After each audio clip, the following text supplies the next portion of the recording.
left-wing dominated progressive West, was it surprising to see people on the left now? We see Mamdani, we see Ilhan Omar, this El Sayed may win the Senate Democratic nomination in Michigan. The blind sheikh who engineered the first World Trade Center, his associate has just won the Democratic primary for Congress.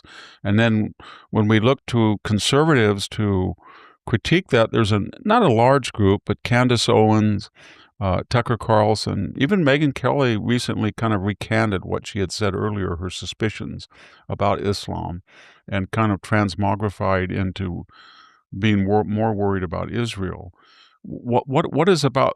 I thought that after 9/11 and Fort Hood and San Bernardino and the Sarnav brothers, that everybody had pretty much reached a consensus that Islam hates the West, and you have to be very careful about immigration policy. But something has happened. Is it the money going to the universities from these Islamic rich Gulf states? Is it the demonization of Israel? Or why are young people and people on the right and left now, after October 7th, to take one example, you would think that would give more empathy toward the Israelis losing 1,200 people on that unprovoked slaughter, but it actually brought out pro-Islamic, anti-Semitic tropes all across our campuses.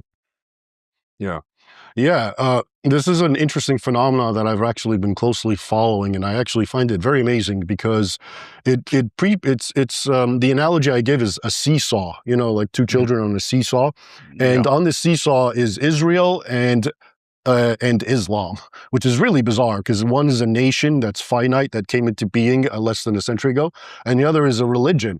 And whichever one is down, let's say is its down point is being criticized. In the case of Israel, Israel now is being criticized. The other one must go up, and so now Islam is being exonerated by all the same people who, as you mentioned earlier, were suspicious or critical about it. And I find that really bizarre. It's always Israel, Israel, Israel, which I think is the definition of an anti-Semite, is when you accuse Israel of a particular alleged offense or crime, sin, and yet there's far greater examples elsewhere, but you choose just to focus on the Jews. Yeah.